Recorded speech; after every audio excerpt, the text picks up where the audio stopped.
안녕하세요. 인스턴트 독후감입니다. 오늘은 줄거리와 경험을 이용한 독후감은 어떻게 쓰는 건지 예를 들어서 보여줄게요. 이 독후감은 예전에 초등학교 5학년 학생과 간단하게 대화를 하면서 써본 독후감이에요. 첨삭을 하거나 개요를 치밀하게 짜서 쓴 게 아니라 서로 대화를 하며 생각을 써낸 거라 조금 어색한 부분이 있을 수도 있으니까 이해해 주시기를 바래요. 그럼 시작합니다. 난 아저씨가 우리 아빠라면 좋겠다. 오키는 아저씨와 함께 뒷동산에 갔다. 오키는 풀도 뽑고 아저씨한테 장난도 쳤다. 다 놀고 내려오는데 친구가 아빠하고 어디 갔다 와? 라고 물어봤다. 그래서 아빠라고 불러보고 싶어서 저렇게 이야기를 했는데 아저씨는 화가 난 듯 방으로 가고 그걸 본 오키는 그만 울어버렸다. 독후감의 시작 부분이에요. 쉽게 쓰는 독후감 영상에서 시작 부분에 들어갈 수 있는 게 여러 가지 있다고 했는데 그 중에 인상 깊은 장면으로 시작해봤어요. 어려운 건 없을 거예요. 특별히 글쓰기 기술이 필요한 게 아니라 책에 있는 부분을 그대로 쓰거나 간추려 쓰면 되거든요. 특히 여기 빨간색 네모처럼 대화문을 넣는 걸 추천하는데 글이 좀 더 생생한 느낌이 들기 때문이에요. 다만 주의할 점은 줄거리나 인상 깊은 장면으로 시작할 때 최대 200자를 넘지 않는 선에서 해주길 바래요.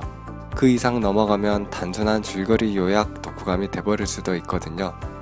자, 그럼 중간으로 가볼게요. 오키는 정말 친화력이 좋은 것 같다. 본지 한 달밖에 안 됐는데 같이 놀러 가다니. 난 내가 태어날 때부터 본 삼촌과 한 번을 안 갔는데. 오키가 부럽다. 하지만 한편으론 아저씨가 오기 전에 오키는 얼마나 세상 살기가 힘들었을까 하는 생각이 들었다. 난 아빠가 있지만 일 때문에 바쁘셔서 자주 보지 못해 마음이 아파서 오키의 마음이 조금 이해가 됐다. 중간 첫 번째 부분이에요.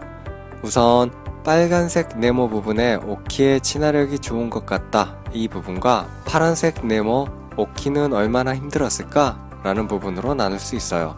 자연스럽게 자신의 경험과 생각을 넣었는데 여기서 포인트는 첫 번째 빨간 네모에는 주인공과 반대되는 경험을 넣었고 두 번째 파란 네모에는 비슷한 경험을 넣었어요. 이렇게 경험을 넣는다고 하면 꼭 똑같은 경험을 넣을 필요는 없어요. 전혀 반대되는 부분도 괜찮고 비슷한 경험도 상관없어요. 자연스럽게 연결할 수만 있으면 괜찮으니까 부담 가지지 말고 일단 써보세요. 다음 장입니다. 그리고 오키의 말을 들은 아저씨는 많이 부끄러웠을 것 같다. 오키 엄마를 좋아하는데 그 마음을 오키에게 들켜서 말이다. 우리 반에 어떤 남자애가 있었는데 그 애는 자기가 좋아하는 애한테 당당하게 좋아한다고 말했다. 그 남자애처럼 아저씨도 당당하게 표현했으면 성공 확률이 올라갔을 텐데 너무 아쉽다. 두 번째 부분입니다. 사실 제가 독후감 쓸 때 3등분해서 쓰라고 했는데 쓰기에 익숙해진 친구들은 일부러 이렇게 나누어서도 해요. 자기가 쓸 내용이 많이 생각난다 그러면 중간 부분을 마음껏 늘려서 쓰고요. 아직은 좀 어렵다 싶은 친구들은 한 문단만 써도 괜찮아요. 자, 앞에서는 오키에 대한 생각과 경험을 썼는데 이번엔 아저씨에 대한 생각과 내 경험 그리고 생각을 섞어서 썼죠. 이게 엄밀히 따지면 내 경험은 아니죠. 다른 친구가 고백한 걸 봤지 내가 고백한 건 아니니까요. 하지만 그래도 상관없어요. 즉 경험을 쓸 때 반대되는 경험도 괜찮고 비슷한 경험도 괜찮고 심지어 내가 한 게 아니라 남이 경험한 걸 본 이야기도 상관없어요. 그냥 생각나고 느낌 가는 대로 써보세요. 마지막 부분입니다. 정말로 오키의 엄마와 아저씨가 잘 됐으면 좋겠다. 잘 돼서 오키가 아저씨에게 아저씨 말고 아빠라고 불렀으면 좋겠다.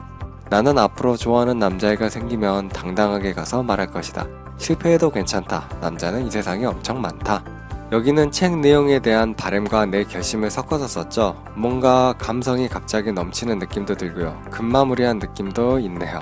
굳이 내용을 더 추가하자면 빨간색 네모 안의 바람 부분엔 아저씨와 엄마가 만든 새로운 가정에서 행복하게 지내는 오키의 모습을 더 그려놓고 파란색 네모 안의 결심 부분에는 왜 이런 결심을 했는지 어떤 좋은 결과가 있었으면 좋겠는지 그런 걸 좀 더 썼으면 좋았겠지만은 뭐 상관없어요. 자기가 쓰고 싶은 대로 느낀 대로 쓰면 그게 독후감이니까요.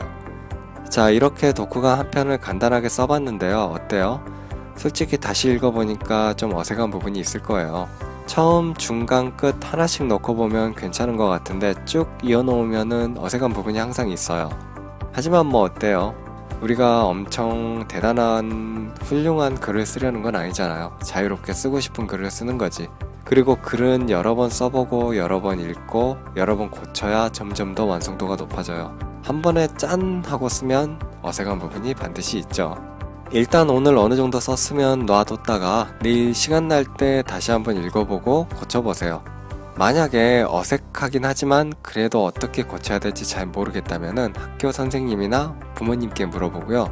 혹시 논술학원 다니는 친구는 논술학원 선생님께 물어보세요. 아마 정성껏 가르쳐 줄 거예요. 잘 쓰고 못 쓰고가 무슨 의미가 있겠어요. 써봤다는 것 자체에 의미가 있는 거지. 그럼 다음 시간에 또 봐요. 안녕히 계세요.